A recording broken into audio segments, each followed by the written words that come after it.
Est-ce que l'Europe est concernée par le problème des migrations dues au changement climatique? Le statut de réfugié climatique est-il reconnu en droit international? La migration climatique est un phénomène qui a toujours concerné l'homme. Mais aujourd'hui, à cause de l'augmentation des dégâts provoqués par le changement climatique, cette question devient une réalité plus pressante que jamais.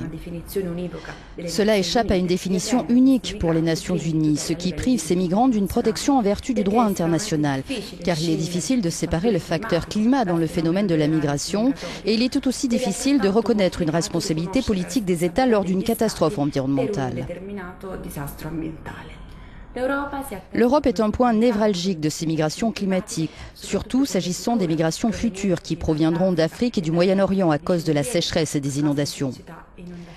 Mais aussi parce que l'Europe a subi des déplacements internes, comme pendant la tempête Xynthia.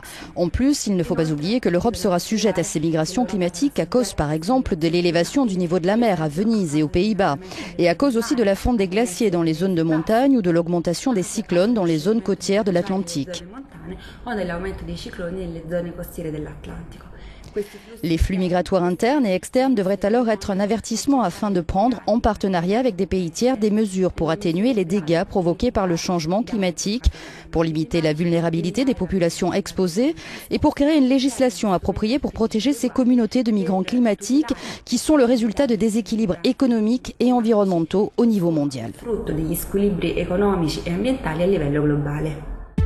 N'hésitez pas à poser vos questions sur euronews.com/you-talk.